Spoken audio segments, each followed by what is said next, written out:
May is Celiac Awareness Month. Celiac disease affects about 2 million Americans, and it prevents them from eating anything with gluten, a protein found in wheat, barley, and rye. And here to tell us more about celiac and gluten and gluten-free foods is nutritionist Emma Buckley. Good morning. How are you? Good morning, Harry. Good to see you. Thanks for having me. We've been hearing more and more about this, especially over the last half a dozen years or so. What is celiac disease? What happens? Well, celiac disease is an autoimmune disease, and gluten is the trigger. And with an autoimmune disease, basically your body is attacking itself. Right. And with celiac disease, what happens is the body attacks its own intestinal tract. So it leads to malabsorption of nutrients, fatigue, all sorts of chronic stomach problems like abdominal pain, bloating, diarrhea, just really bad stuff. People who have wheat is like poison to them. And of course, in our daily lives, wheat is everywhere. Yeah, wheat, well, in particular, gluten is the poison for celiacs.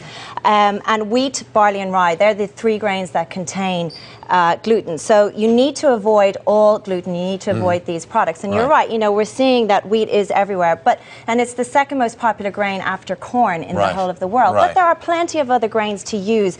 And really, the gluten lends itself to the elasticity and the chewy feel that you get with bread and pastas. So with other grains that you're going to use, they need to try and mimic that elasticity. But it's been done. And the thing that's interesting is a couple of years ago, as people became aware of it, nothing existed on the shelves that was gluten-free, and everything that we have here is gluten-free, right? There has been an explosion. There's no doubt about it. The gluten-free food industry in 2004 was $500 million.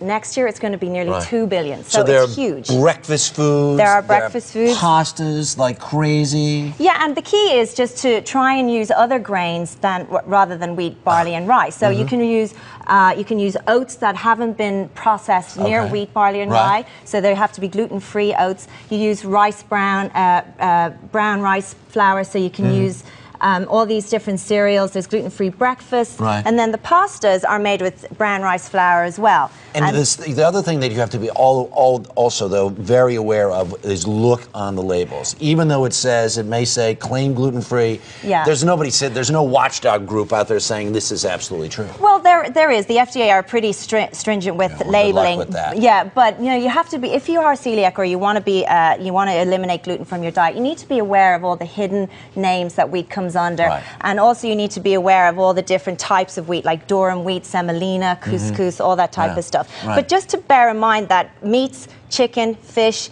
fruits and vegetables are all naturally gluten-free. So if you're having your lunch or your dinner, just have those proteins. Now, I think you have to have a gluten-free potato chip and see. Well, potato doesn't have gluten, so potato chips are cool. Corn chips are cool. All that kind of stuff. And there's plenty of really good ranges as well that have, like, you know, pretzels are typically made of bread. Are you going to try the brownie? Yeah, I got to. Nice, right? Can't tell the difference. You can't tell the difference. In fact, I made gluten-free pasta for my toddler the other night, and that passed the toddler taste test. He didn't even notice, didn't bat an eyelid. Well, that's a big deal. Yeah. All right, Emma Buckley, thank you so much. For more on gluten-free foods, go to our website.